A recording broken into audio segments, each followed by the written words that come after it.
Hello guys, so welcome back po ulit sa ating channel Stock Play. At muli po tayong mag-update sa mga top trending stocks, and don't forget to subscribe sa ating channel. Ayan, so let's start guys. Subscribe lang kayo guys sa ating channel, then press notification bell para palagi po kayo ma-update. So top trending stocks, let's go back here, first video, and mamaya second video naman para sa palagi nating ina-update. Ayan, so punta muna tayo dito sa weekly. Still same pa rin, pero may week dito guys, and of course very evident to sa of course daily. Ayun, diba? So medyo kita. Yun nga lang, doji candlestick guys. Ayun, neutral. So sa part na to, tignan natin kung magre-retest sa sa 29.6 sa may green box na to, since ito naman talaga yung major resistance for JGS. And overall still bearish pa rin to guys kung titignan natin. Series of lower highs yan guys. Ayan, tas lower lows. Ayan. Support of course same pa din, So ang support natin nandito yan sa 25.85 at least. Ayan, basta nasa green box, hindi naman super exact na kailangan. Okay, nakatutok lang dun sa price na yan. Ayan. Then yung 200 is malayo pa kasi, Ayun, yung 200. Sobrang layo. Ayun, Ayan, so malayo pa to sa katotohanan.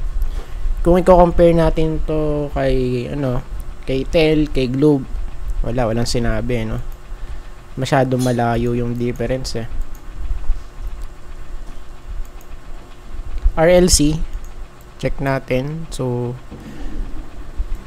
base sa ating weekly chart, nag-rally, huge green candlestick of course, galing sa ilalim, crossover dito guys, goods.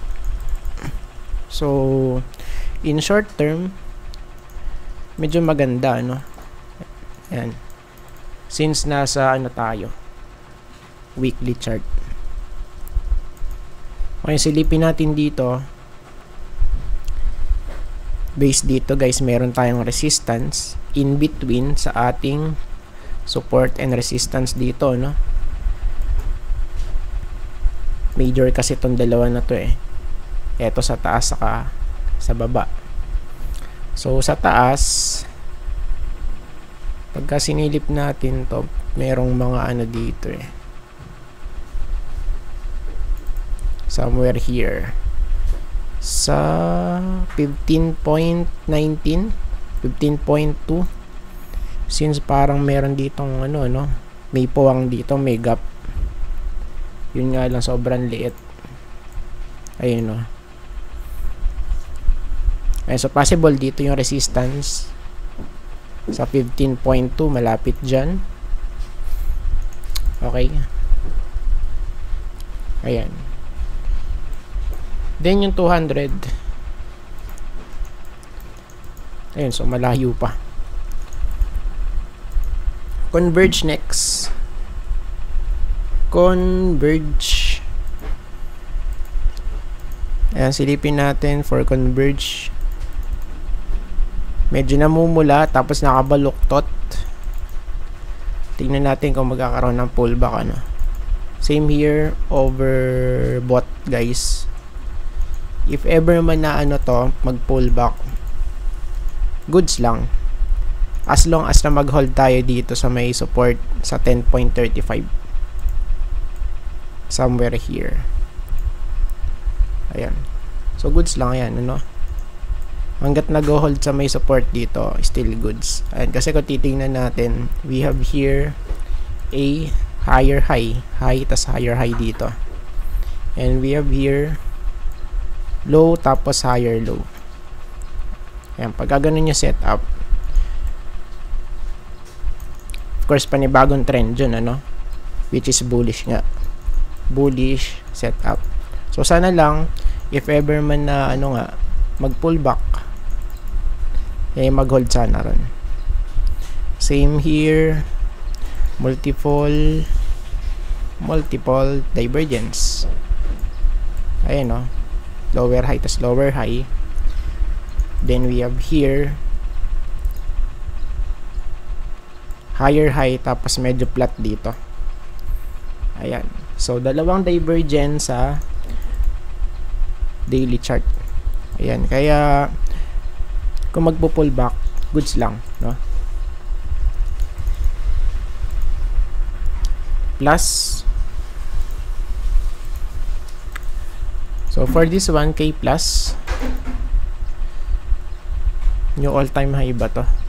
Yes, new all-time high for plus. Okay, wala na tayong resistance dito, puro hangin na lang to, no?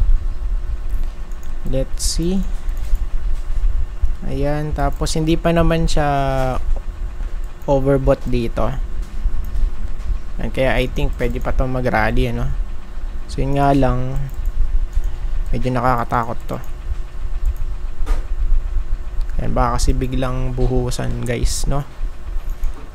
Then we have here overbought sa daily.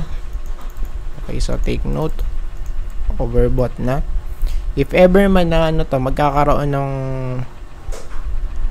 pullback, pwede rito, guys. 14.7 sa may support, ano, kasi flip na to eh. So may gap, and kaya pwedeng balikan. Ayan, so 14.7 support. Ayan, plus may confluence dun sa may gap. Ayan, so tingnan na lang natin, ano. Let's see. Then next, APX.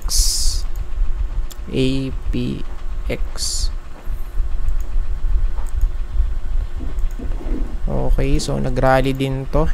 Solid. Okay, possible divergence, lower high here or flat.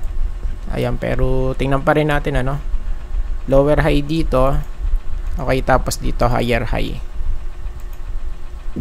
Ayan, so tingnan natin kung hanggang saan itataas na to for APX, no. Ayan, so let's see. Since meron pa naman kasing dito possible play for crossover, bullish crossover, guys, kaya pwede pang mag-rally to. So i-check natin dito sa daily. Okay, pwede pa nga.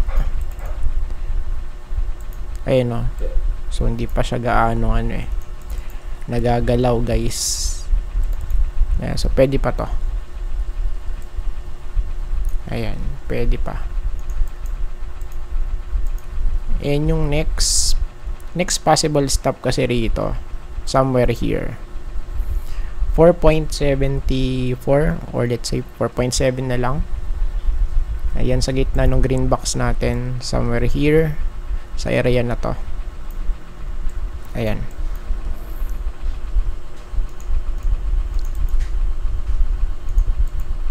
Tapos yung last MRC 0.5. Still red pa rin. Red pa rin, guys. Tapos ano na to, no? Yung all time low na last week. So for now, tingnan natin. Ayan, kasi base dito pwede nang mag-bounce to eh. Ayan, sa weekly, ano. Same here sa kanyang stochastic. Ayan, no. So possible crossover, no. Okay, tingnan natin. If ever man na magko-crossover to, I think pwede tayong ano, mag-retest dito sa 0.77 kasi ito yung dating support eh. Somewhere here, guys. 0.77 77 at least, or let's say 0.75. Ayan, no? Ayan, kasi doon nalaglag eh. So dating support, right now mag-a-act as a resistance ano for this one, for MRC. Then sa ano natin, sa daily,